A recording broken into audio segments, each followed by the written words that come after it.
Posso ir para a próxima? Então vamos. Questão 64.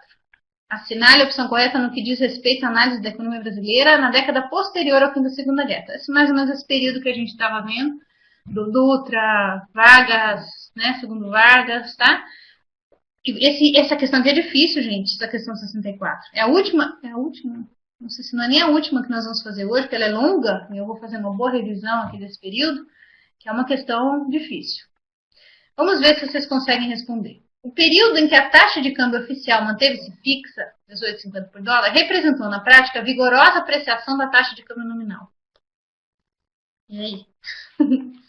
E aí, se alguém saberia falar isso daí? Pá! Tanto, até quem fez o curso de economia brasileira, até o cara fala, né? O período que a taxa era fixa, teve apreciação do câmbio, mas a taxa não era fixa? Como assim, né? Estamos falando do câmbio oficial, ele está falando de vários conceitos. Taxa de câmbio oficial, ela não se contrapõe à taxa nominal. Porque nós temos câmbio nominal, né, que é o valor nominal da moeda, e câmbio real, tá, que considera os efeitos da inflação. E nós temos o câmbio oficial, que é aquela taxa de câmbio mais interessante para o governo, que pega uma moeda mais valorizada, por causa do sistema de prioridades de importação, que se contrapõe às taxas não oficiais, tá, que são as outras taxas do mercado livre, né, do prioritário, tá? Então são câmbios diferentes.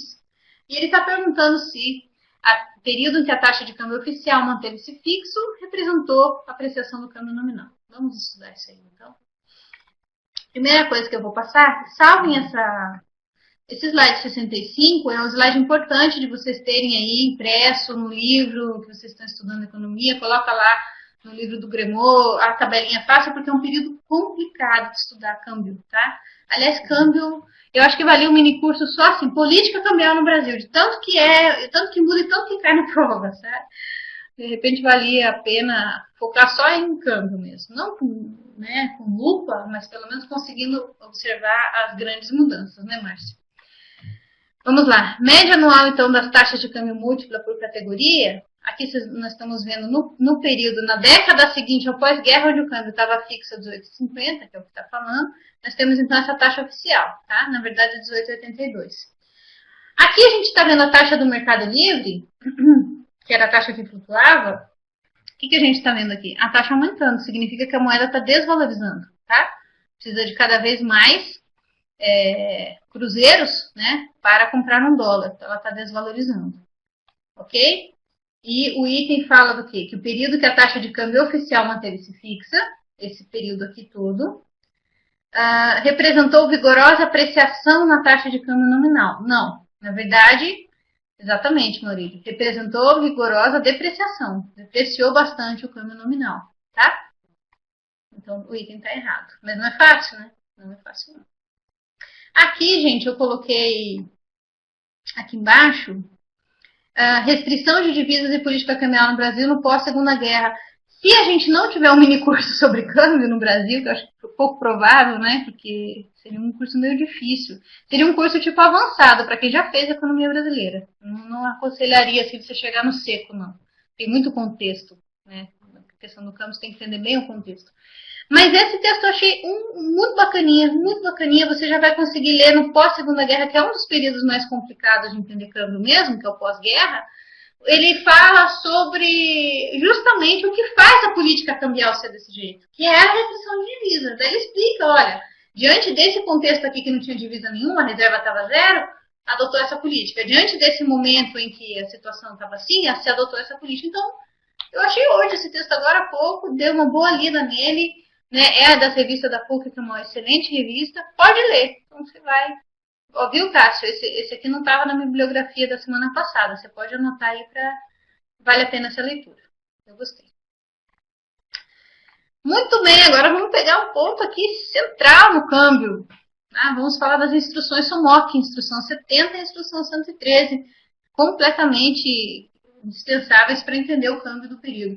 E esses temas, né, caem em todos os concursos que cai economia. Todos eles caem a instrução 70, todos caem a instrução 113, e deve ter um motivo, né? Deve ter um motivo para isso. Vamos ver, então, a instrução 70. A instrução 70 adotada em 1953, portanto, Café Filho, pela Superintendência da Moeda e do Crédito, órgão antecessor do Banco Central do Brasil, Estabeleceu taxas múltiplas de câmbio, atribuindo taxas mais depreciadas à importação de máquinas, equipamentos e matérias-primas essenciais. Alguém sabe de cabeça já? Alguém sabe de cabeça já a instrução 70? Já chegou a estudar isso daí? Deu uma olhadinha?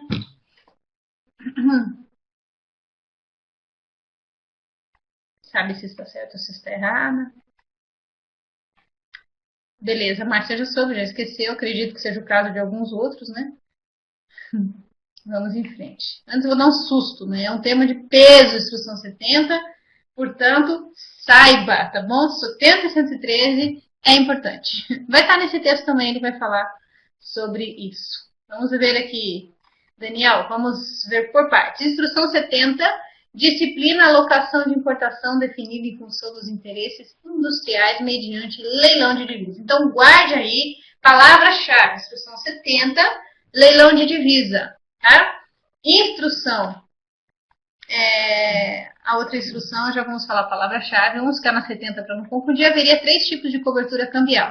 Nós temos a taxa oficial mais sobretaxa, a taxa oficial mais sobretaxa variável. Tá? Então, há 3 tipos. Há leilão de divisas. O que é leilão de divisas? Você vai utilizar, pense assim, você tem um tanto de dólar, tá? Tem um pouquinho de dólar. Você tem que importar 1.700.000.000.000 de coisas para a tua economia que está no processo de industrialização, precisando se equipar, precisando dar saltos, precisando importar de um tudo. Né? As nossas necessidades aqui de importação são diferentes das décadas anteriores, mas são muito grandes ainda. E você precisa usar aquelas divisas para comprar, para importar. Então, toda a miscelânea cambial que tem no pós-segunda guerra, que vocês vão ler nesse texto, é em função da restrição de divisa, tá, gente? É porque a gente tem pouco dólar, é que a gente tem que dar todas essas cambalhotas. Muito bem. Aqui você tem o seguinte, olha, nós temos interesses, tá? Quem industrializar a nossa economia, o governo tem interesses, tá? Ele precisa fazer os pagamentos, e nós temos bens que são absolutamente indispensáveis, como o trigo, por exemplo, que precisa ser importado. Então, é a partir disso que a gente vai distribuir. Aí você cria a instrução 70 com leilão. Uma parte deste câmbio vai ser usada para comprar o que era mais importante, segundo a visão do governo. O resto das divisas seria leiloado. Quem paga mais, tá? Eu dou R$5, 5 cruzeiros por $1. Ou, esse dá 5. Eu dou 15 cruzeiros por $1. Tá? Então, é quem pagasse mais mesmo que levava a divisa. É um leilão, literalmente. Então, tem 3 tipos. Tem a taxa oficial, que seria a melhor taxa. Tá? É a taxa onde a moeda é mais valorizada. A nossa moeda é mais valorizada. Ela tem condições de comprar mais divisa. Essa, então, seria usada para importações especiais, que a gente não podia ficar sem. Trigo, tá? Papel para imprensa. Depois você tem a taxa oficial e sobretaxa fixa para importar para as importações do governo. Tá? Então, pelo menos o governo achava que o trigo era mais importante do que as suas compras. Né? Então, trigo, papel no primeiro, depois você tinha as importações do governo, e depois você tinha sobre taxas variáveis, e aqui entrava o leilão, tá? Segundo os lances feitos para os demais. Quem pagasse mais conseguiria realmente usar aquela divisa para importar. Tá? Então, bem quem pode mais que paga, né? Para os leilões, essas importações seriam classificadas em 5 categorias. Então, dentro dessa categoria, essa terceira, tinha uma subclassificação segundo a essencialidade, tá? Aí você tinha lá as categorias que eram consideradas as mais importantes, 1, 2 e 3, 80% da oferta ia para ela. A categoria 5 são supérfluas, coisas que não eram muito importantes, só um pouquinho, tá? Os leilões de dólares eram feitos de um jeito, leilões de outras moedas eram feitos separadamente. Muito bem. Tá? Então, guarde, não esqueça a palavra-chave, instrução 70, SUMOC, leilão de divisas. Uma forma de alocar as divisas escassas. Ok? Guardou, decorou? 70, Márcia, nunca mais vai esquecer. Taxas múltiplas de câmbio permitiam, então, algumas situações aqui. Primeiro, amplas desvalorizações cambiais, substituíam o controle de importações para equilibrar a balança de pagamentos. Antes disso, o controle de importações. Lembra do Dutra? A gente tem lá o contingenciamento, o controle, o limite de importação. Agora você tem o leilão, quem paga mais, tá? Então, a gente vai ter desvalorização cambial, né? Um monte de moeda sendo dada para comprar poucas divisas. Segundo, manutenção de políticas de importação seletiva. Totalmente. Não tenha dúvida que todo esse período do pós-guerra as nossas importações eram seletivas, porque tinham critérios para importar, critérios para classificar os leilões. No período do Dutra também tinham critérios, no período depois do Vargas também tinham critérios. Tinha que colocar critérios de importação, que a gente não pode viver sem, né? Depois é que vinham os menos importantes. Recolhimento de ágio torna-se importante fonte de recursos para cobrir o déficit fiscal. Os ágios, né, eram muito importantes. A divisa podia ser comprada por 5, mas alguém ela pagava 15, melhor para o governo. Entrava mais dinheiro e ele cobria o déficit. Então, ágio, tá, essa conta, né, tem até um nome dessa conta, se chama conta de ágios e bonificações. Pode muito bem cair na prova isso aqui, porque é bem relevante. Bonificações, tá, deixa eu escrever aqui. Então, a conta de ágios e bonificações, ela é justamente essa conta do governo onde recebe esse a mais, esse valor que é pago no leilão a mais, e se tornou uma fonte importante de renda. E por causa dessa conta é que se demora tanto para mudar a política cambial. Porque, Maurílio, inclusive, o FMI, você comentou do FMI, o FMI ele acha isso aqui uma doideira, assim, que coisa doida. Eles não gostam, o FMI é contra esta política de um monte de taxa de câmbio, tá? Os nossos credores não gostam desse negócio de ficar leiloando divisa. E o FMI, ele fala assim, não, vocês precisam unificar o mercado cambial. E vocês vão ver na sequência que os governos, eles falam, ó, é necessário a gente unificar o mercado cambial, a gente precisa unificar o mercado cambial. Mas não se consegue, porque a gente não consegue sair da situação de restrição de divisa, demora muito. Você só vai sair da situação de restrição de divisa quando o dinheiro começar a fluir para cá. Isso vai acontecer no milagre, isso vai acontecer só depois que o Castelo Branco, só depois que entra o governo militar, que você põe um PAEG, que coloca a economia no eixo, que a gente fica estável, aí, né, nesse período também, que é um período que está sobrando dólares pelo mundo, né, os petrodólares, reciclagem dos petrodólares, o dinheiro está vindo para tudo que é lado, né, aí sim, a gente tem recepção de dinheiro novamente, nossas reservas aumentam, a gente põe os planos de desenvolvimento, crescemos, tá? Esse período, sim. Esse período tem entrada, aí você pode quebrar esse tipo de controle. Mas até que não, até que você está lá restringindo, restringindo, restringindo. Ok? Então guarde esse nome aqui, conta de ágios e bonificações. Ele é um dos motivos pelos quais o governo demora tanto para mudar essa política. Ele fica se segurando nessa conta. Tem um momento que essa conta já não é mais tão importante, tá? Mas por aqui, depois do pós-guerra, ela se torna super importante.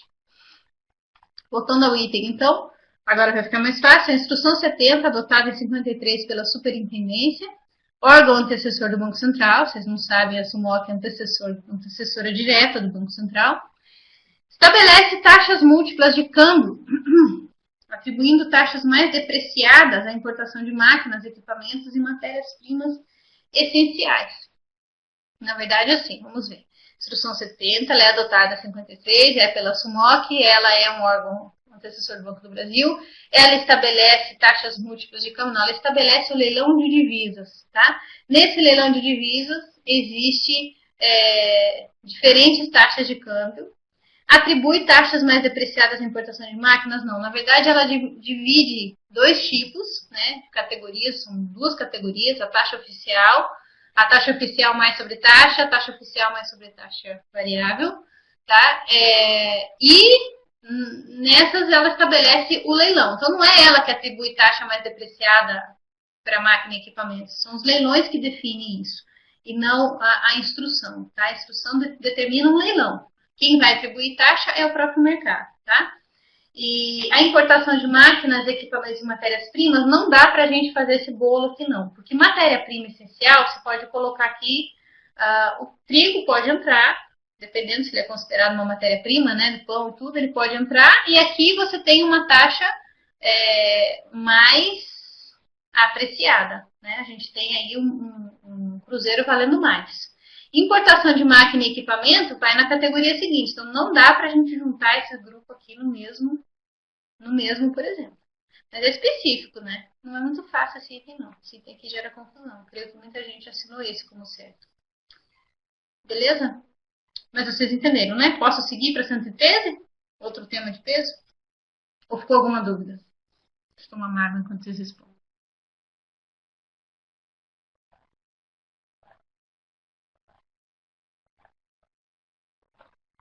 Difícil. Todo câmbio pós-guerra é difícil. mas é possível. Isso, item estava errado. Item C. A adoção da instrução 113 da Superintendência, que permitia a importação de bens de capital sem necessidade de cobertura cambial, não representou ruptura do tratamento vigente do capital estrangeiro. O governo Vargas, apesar da retórica nacionalista, já vinha adotando políticas que estimulavam a mobilização de recursos de origem externa e orientando inversões em setores prioritários. Quem faz a economia brasileira, levanta a mão, responda daí. Vai, certo ou errado? Muito bom item, né? Muita coisa para você avaliar, muita coisa. O que vocês acham? Tem alguma coisa que está saltando os olhos que parece errada? Não tenha medo de errar, não. Vamos conversar. Ou vocês acham que está certo? Tem um gabarito aqui?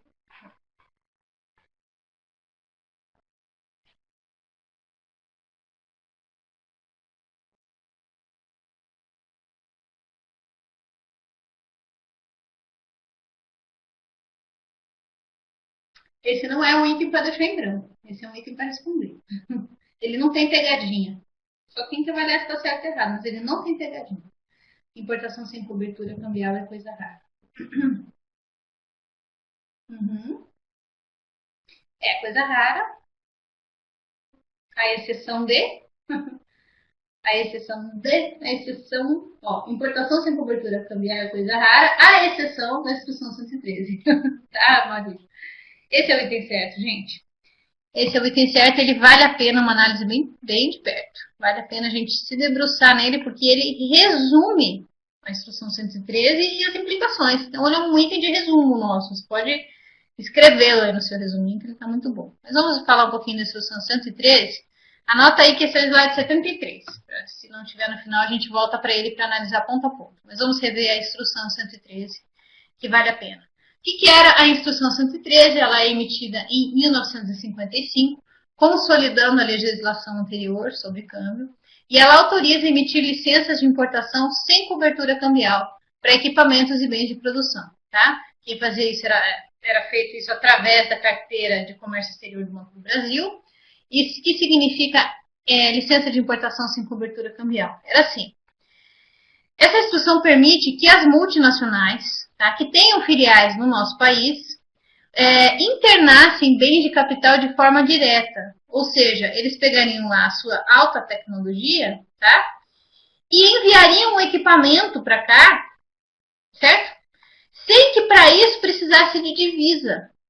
Então, você fazia isso sem a cobertura cambial. Você não precisava da famigerada divisa. Essas multinacionais pegariam seus próprios equipamentos, fariam uma mudança, né? Pegariam seus equipamentos e enviariam para o país. Esse mecanismo parecia muito vantajoso, né, num período de escassez de dólares, período de escassez de divisa, porque não precisaria dos recursos financeiros, não precisaria comprar as licenças de importação no leilão, né, ter que pagar uma nota a mais para conseguir as divisas, e não precisaria usar as divisas para importar bens de capital. Então, você comprava aqueles bens de outra forma, em outro país, e mandava o próprio bem para o país. Tá? Interessante, né? Então, por que essa instrução 33? Dá para imaginar por quê, né? Você está num período aí de você está, né, cuidando, né, passando pente no seu dólar, de tão precioso que ele é, né? Você está com todas essas cambalhotas que o governo tem que fazer para poder distribuir os seus dólares. Aí você está no período de industrialização e está bem na fase do bens de capital. Está bens intermediários e bens de capital, uma fase pesada da industrialização. Você precisa importar máquina. A gente ainda não faz a máquina, a gente precisa importá-la. Então, como é que você vai fazer isso no momento que tem lá divisa para comprar trigo? Certo, gente? O que você faz então? Não faz o seguinte, mande-me a máquina. Nós não vamos exigir que haja um pagamento, né, em divisa. A gente simplesmente vai abater lá no nosso balanço de pagamentos como remessas. A gente não vai colocar com variação de reserva. Houve um outro tipo de lançamento no balanço de pagamentos. Não precisava entrar como importação com variação de reserva, como a gente conhece, tá? Para o país é interessante receber tecnologia sem ter que remeter divisa. Exatamente. Não precisava desembolsar a divisa tão necessária, tá? Essa é a ideia aqui principal. Então, era uma forma de atrair, tá? Tanto que muito quando a gente vê investimento externo direto do período, você vai ver que ele aumenta.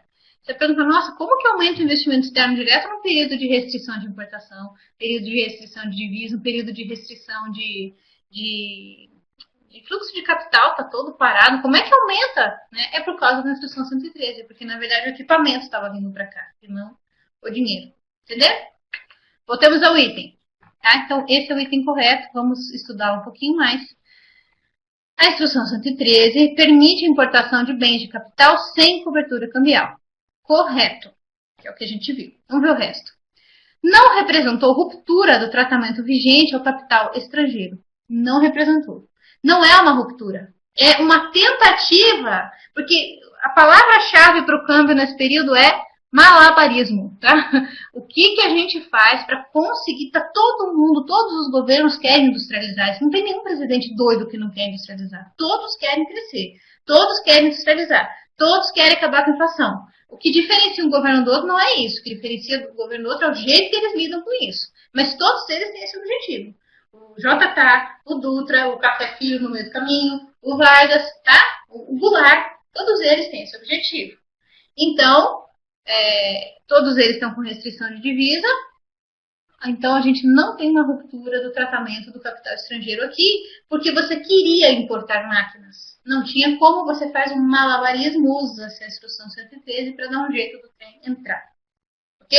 O governo Vargas, apesar da retórica nacionalista, super, já vinha adotando políticas que estimulam a mobilização de origem externa. Isso aqui é uma coisa bem interessante do Vargas. Ele tem uma retórica desenvolvimentista e nacionalista, são coisas diferentes, tá? E nessa retórica nacionalista ele não se dá muito bem, porque ele começa o governo dele primeiro lá, 1930, tá? O Estado Novo. Ele começa o governo dele falando que queria promover a industrialização utilizando capitais privados, utilizando capitais internos, tá? E ele fala, né, para os empresários lá investir. Só que nós estamos falando de um processo de industrialização orientado que mal começou. Tem indústria já no Brasil, mas não orientado, não é uma coisa, não tem indústria de base, você não tem empresas metalúrgicas ou empresas siderurgias, ainda isso tudo vai começar a colocar. E ele percebe o seguinte, a iniciativa privada ela ainda é muito recente, ela não tem condições.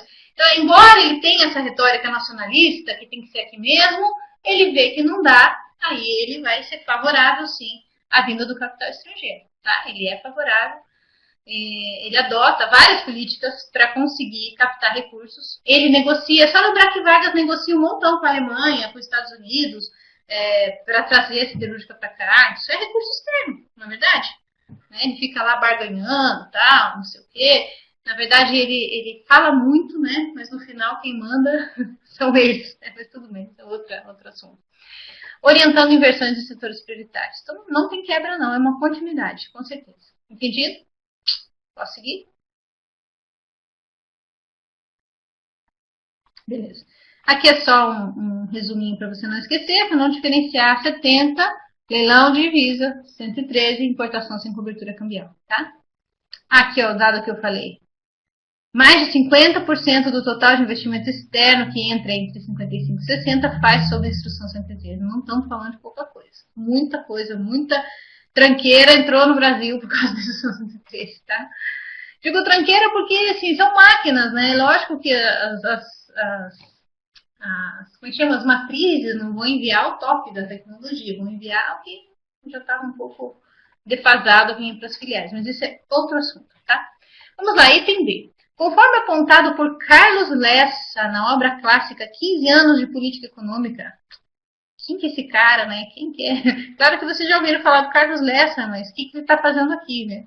É o seguinte, quando a prova tinha bibliografia, tá? Carlos Lessa estava nela. Então, isso é um indicativo de que a gente não deve ignorar a bibliografia lá do Guia de Estudo 2010, tá? Ele ainda é muito válido. Nós lemos praticamente todos os livros da economia, a gente usa os mesmos ainda. Então, o Carlos Lessa, na obra clássica 15 anos de política econômica, a industrialização não intencional, que corresponde à política fiscal expansionista adotada no final dos anos 40, mesmo na ausência de medidas de planejamento, teria fortalecido os setores da indústria brasileira. Eu acho que vocês só saberiam responder esse aqui, embora esse aqui seja um item de múltipla escolha, portanto você já sabe que está errado, só saberia responder se você conhecesse a obra do Carlos Lessa, né? Se não, Eu acho que é difícil, sim, deduzir. Uma coisa muito dele, né? Industrialização não intencional. Mas já que o cara caiu, foi pedido, vamos entender um pouquinho dessa obra aí, tá? Temos lá, então, esse ensaio é uma obra clássica, tá? De 1964. Ele vem da tradição cepalina também. O foco do seu estudo é o processo de industrialização nas condições de uma economia periférica, ele está na linha da Cepal. Característica geral, né, que ele fala, é da passagem da fase inicial de uma industrialização não intencional para o contexto da década de 50. Então, ele fala que a industrialização que acontece nos anos 30 tal, é uma industrialização sem querer. Tá? Nesse ponto, ele vai contra aí a tese do próprio Furtado, que fala que ou mesmo da retórica do próprio Vargas, que intenciona uma industrialização. Tá? Mas ele chama de fase não intencional para um contexto de década de 50, quando a industrialização se transforma em meta. Tá? Meta social, meta que norteia a política econômica. Você tem JK falando claramente que isso era uma meta. Essa mudança acontece com o JK, acontece com o plano de metas, que para ele é a decisão mais evidente de que a industrialização se transformou numa meta. Tá? O estágio de industrialização não intencional para ele se aplica principalmente ao governo Dutra, porque ali não está muito claro que a preocupação do seu governo é o desenvolvimento industrial. Não está muito claro, ele tem, né, as fases, ele está mais preocupado com o comércio exterior, né, tem as ilusões, então não está muito evidente. Já em JK está evidentíssimo, tá bom? Você pode ler, leia esse texto que você quiser ver sobre Carlos Lessa, já que é um autor mencionado, leia esse texto aqui, e não o texto do Carlos Lessa, que é muito longo, tá? Esse aqui é um texto que fala sobre o Carlos Lessa, é um texto bem mais curto da Unicamp, está muito bom, e suficiente. E, acho que umas 12 páginas você já vai entender essa obra aqui, tá? Então, o que está errado? Vamos ver. A industrialização não intencional corresponde ao período da política fiscal dos anos 40, mesmo na ausência de medidas de planejamento, teria fortalecido os setores de indústria. Não, né? Não tem nada a ver. Como é que é uma industrialização não intencional que fortalece os setores da indústria? Vamos ver de novo. A industrialização não intencional corresponde à política expansionista dos anos 40. Não. A industrialização não intencional é o governo Dutra, né? Fazem que não se vislumbra uma preocupação definida, consciente com o desenvolvimento industrial. Ok, estamos aí, de fato, nos anos 40. Me ajudem, agora até eu fiquei um pouquinho confusa. Vamos lá, corresponde a os anos 40. Política fiscal expansionista. Acho que aqui que está o erro, né? Política fiscal expansionista é a política de JK, né? E não a política de Dutra. A gente vê JK gastando igual doido, não Dutra. Acho que é aqui que está o erro. Mesmo na ausência de medidas de planejamento, teria fortalecido os setores da indústria. Vamos ver, no período do Dutra, você não tem uma preocupação com o desenvolvimento industrial. Então, também aqui, né, essa parte final também não está muito coerente, não. Os setores da indústria não são, não houve ausência de medidas de planejamento. Mas o Dutra também não tem muito medida de planejamento, né? Pois é. Foi bom você ter colocado, Cássio, porque o SALT, como está escrito em todos os livros, o SALT é a única iniciativa isolada de planejamento do governo Dutra. E é uma iniciativa tão besta, né? É uma iniciativa assim tão pequena, que ela é a única coisa que o governo Dutra fez em termos de planejamento. Ele talvez, só porque aqui diz que é ausência de medidas. E teve esse pingo, né? Teve essa pequena medida do governo Dutra, que foi o SALT. Talvez por isso também. Muito bem. Vamos em frente, gente? Acho que discutimos os pontos principais aqui, né? Tranquilo? Estamos 8h40, daqui a pouco começa outra aula, não terminei a nossa. Mas vamos terminar essa questão. Crise cambial de 52 resultou, entre outros fatores, da defasagem entre a concessão de licenças. Olha esse item! Quem está acordado? Olha o item! Crise cambial resulta de outros fatores, a defasagem entre a concessão de licenças e a efetivação das importações. Defasagem entre o tempo que você concede a licença e efetivamente importa. 2. Da queda das exportações de algodão decorrente da crise da indústria têxtil mundial. Da quebra da safra de trigo nos Estados Unidos, que obriga o Brasil a importar da Argentina. Gente, quem sabe essa questão? Fala aí, quem é o cara que sabe essa questão. Se você sabe, você é o cara, não sei o que você está fazendo aqui. Você já podia estar escrevendo ensaios de economia. Sabe por quê? Porque eles colocaram um monte de motivos. Tem uns textos que colocam bem certinho esses motivos. Com certeza foi de lá que eles tiraram, mas tem que saber bem, né? Saber só a crise cambial de 52 já é uma coisa grande. Saber todas essas questões aqui também seria interessante. Você acha que tá certo? Pois é, não tem como tá certo, Maurílio, porque aí o item 0 certo, os outros são errados. Esse item tá errado, mas vocês sabem por que assim? Não, não é difícil, né? Vamos trabalhar o item? Vamos lá. Crise cambial. Não, ela tá errada, gente. O item tá errado. Lembra que a gente já viu o item C que era o correto, né? Então esse item tá errado. Mas vamos ver por que aqui. Vamos brigar com a prova. Não, eu quero 2 itens verdadeiros. Não, não, não. Não é fácil não, viu? Essa primeira parte aqui tá correta. Queda de exportação de algodão decorrente da crise da indústria têxtil está correta. O que está errado é aqui, ó. Quebra da safra de trigo nos Estados Unidos é o contrário. Quebrou a safra de trigo na Argentina, tá? Aí o Brasil teve que importar dos Estados Unidos. Acredita, gente? É isso que está errado no item. O resto está correto. Muito, né? Muito detalhadinho. Vamos lá. Sei que já está tarde, eu já vou colar com outra aula, mas eu vou terminar esse item aqui. Crise cambial de 52. Quais foram os motivos principais? A crise aí no período do Vargas. Crescente restrição das concessões de licença de importação.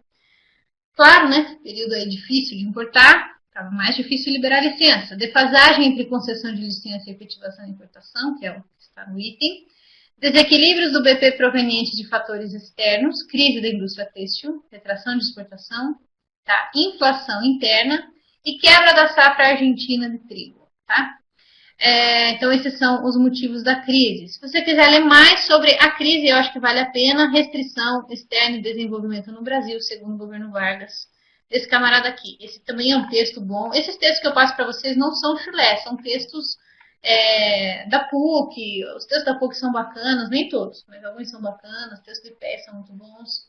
Então, pode ler um pouquinho mais lá. Mas o Grimaud dá conta também, a maior parte aqui. O que mais? Então, esse aqui eu vou deixar para vocês lerem, que eu vou trabalhando um pouquinho mais essa questão da crise, tá?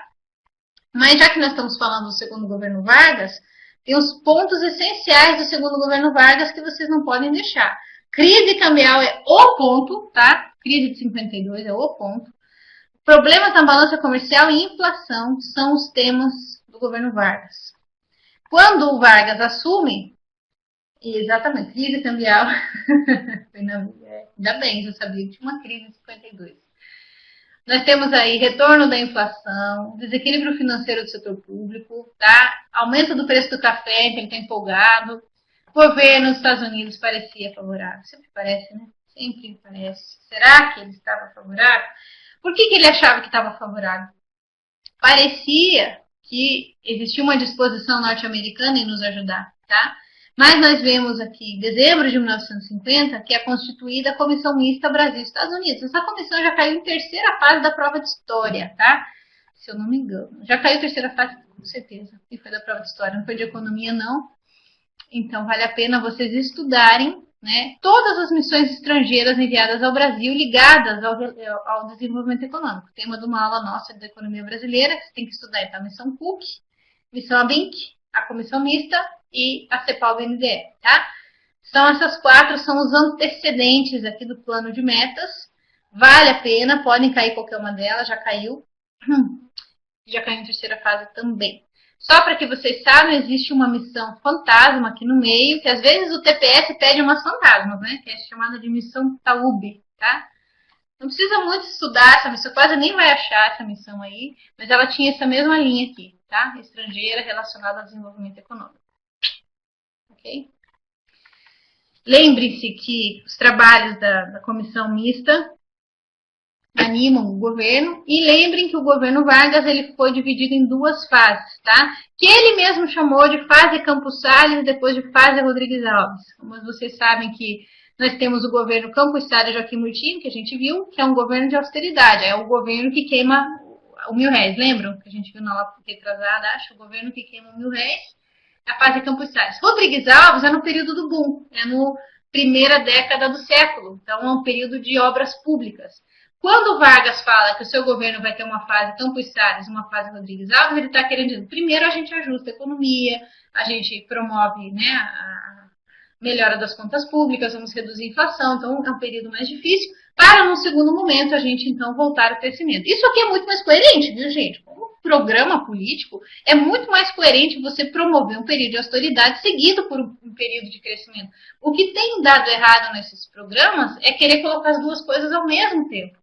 Se, por exemplo, agora o nosso governo focasse em reduzir a inflação, mas focasse em reduzir a inflação, e depois promover o crescimento, provavelmente daria mais certo. Tá? Só que tem um monte de bananada aí na política atual, mas não vamos falar sobre isso. Não agora. Beleza, gente? Então aqui, não vou avançar com vocês, porque eu preciso começar outra aula. Não, eu não preciso começar 9 horas, eu comecei 10 minutos atrasada. Não, vamos em frente, vamos em frente. Fase Campos Salles, então, do governo Vargas. Essa primeira fase de austeridade. Ele tinha um objetivo, então, de diminuir as despesas do governo para colocar a casa em ordem, aumentar a arrecadação e ser austero, políticas contracionistas, tá? E aí, ele consegue, nessa fase, ela consegue atingir esse objetivo? Em parte sim, em parte não. Em parte sim, porque cai, de fato, as despesas do setor público, há uma contenção geral de despesas, há aumento da receita e a política monetária é ortodoxa.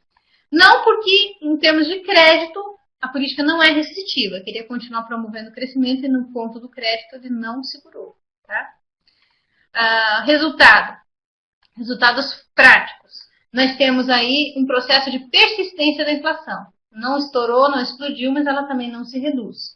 Crescimento tem, né? 51 nós vamos ter crescimento. Então é um período, o período de austeridade, ele acaba apenas promovendo a persistência da inflação, mas tem crescimento econômico, que não era bem o objetivo daqui. Interessante, né?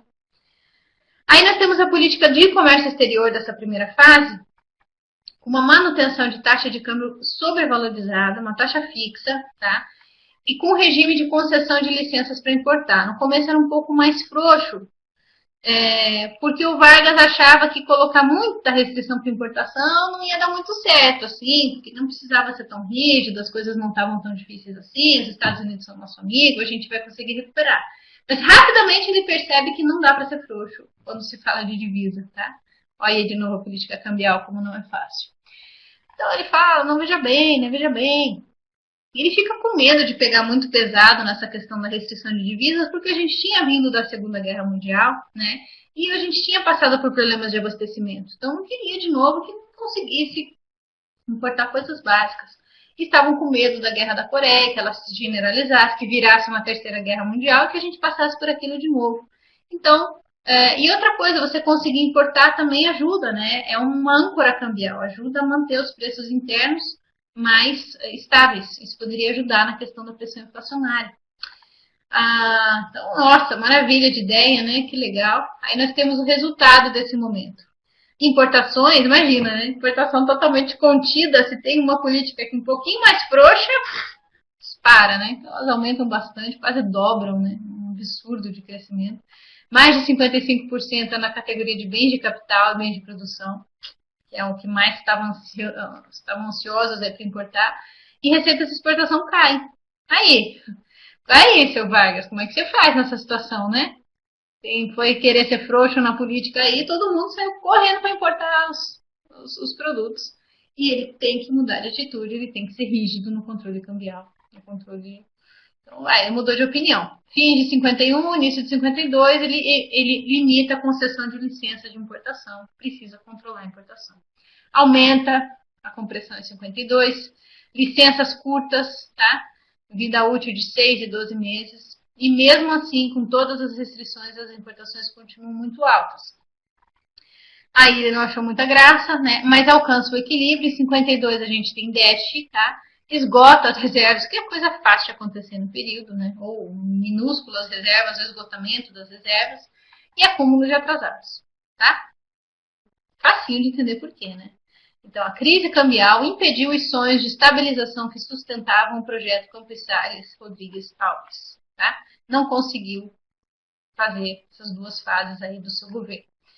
Aí o governo, não, nós estamos numa situação complicada, estamos numa crise e precisamos fazer alguma coisa pela economia. Qual que é o contexto? Colapso cambial, muito atrasado comercial, muita inflação. E nós temos o candidato republicano vencendo os Estados Unidos.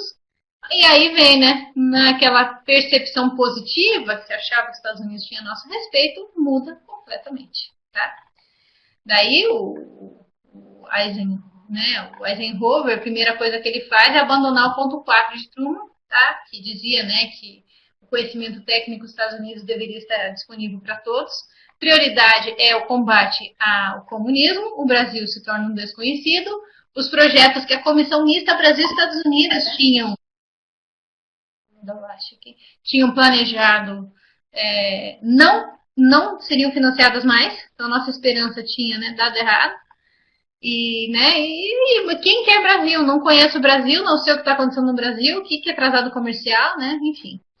Mas alguma coisa foi feita.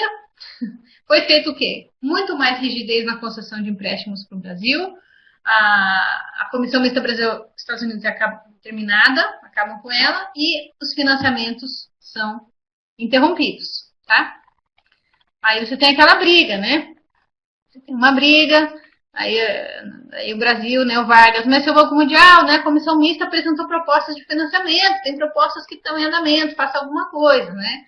E o Banco Mundial, aqui o Bigode, né, não, chega de financiamentos, mesmo projetos que já foram aprovados, não.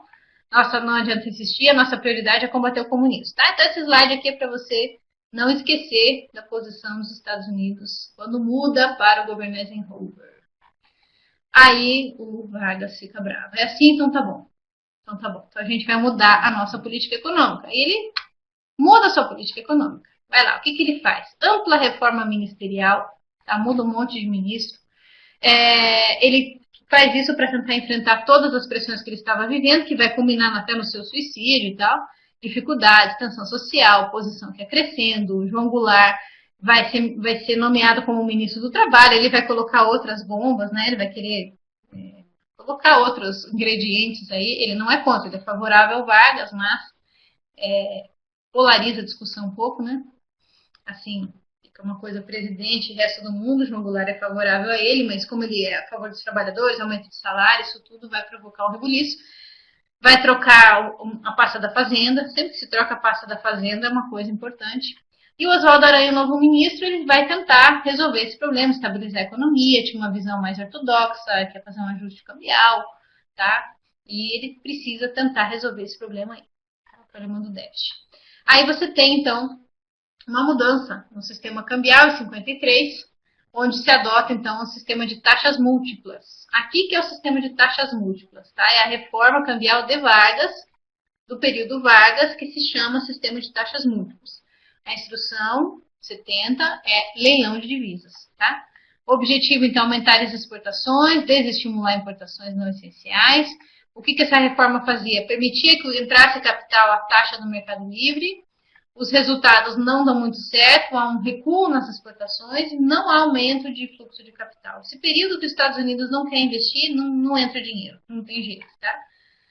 Aí, nós temos 9 de outubro de 53, o Vargas estão querendo dar uma tacada mais forte, né, resolvendo o problema cambial e fiscal de uma vez só, e vai fazer algumas mudanças, tá, no sistema cambial. Vai restabelecer o monopólio cambial do Banco do Brasil, vai extinguir o controle quantitativo e vai instituir os leilões de câmbio, tá? Vai instituir os leilões de câmbio. Então, os leilões de câmbio já são prévios à instrução 70, tá? Mas a instrução 70 vai, como a gente viu, ela consolida a legislação anterior e dá mais detalhes, tá? E nós temos, então, a substituição de taxa mista por um sistema de bonificação sobre a taxa oficial. Se eu falei, gente, o sistema cambial é uma coisa no pós-guerra, é uma coisa. É muito parecido algumas coisas são continuidade, outras são tudo. Então, vale a pena vocês lerem aquele texto lá. Quando vocês estiverem estudando o Gremot e passarem pela parte cambial, foca, presta atenção, faz uma tabelinha lá falando como que era cada período. Isso pode confundir você, pode te dar uma rasteira, você vai, não misture, tá bom? Só hoje a gente viu 5 momentos aí do câmbio. Precisa então ser revisto. Ok, gente? Tá bom por hoje, né? Porque eu preciso tomar água para começar a outra aula. É que eu vou viajar, tô adiantando algumas aulas, por isso a necessidade de terminar o curso essa semana, para vocês não serem prejudicados. Tranquilo? Entenderam tudo? Então amanhã vamos pegar valendo aí plano, principalmente planos de combate à inflação. A gente vai dar uma olhada nos anos 70, mas mais planos de combate à inflação que são mais difíceis, tá? E a prova não tem pedido assim, a economia brasileira contemporânea. Não tem caído. Assim, governo Dilma, essas coisas, não tem caído. A gente pode comentar alguma coisa, mas os mini cursos são mais úteis do que aula corridas dessa, assim, para você se atualizar, né? Mini curso de conjuntura que a gente já teve, mais útil. Então, acho que a gente não deve chegar na contemporânea mesmo, tá? Mas anos 80, 90, crises, tal, isso tudo a gente vai falar, tá bom? Beleza, gente, então, até amanhã. Até daqui a pouco. Um abraço para vocês.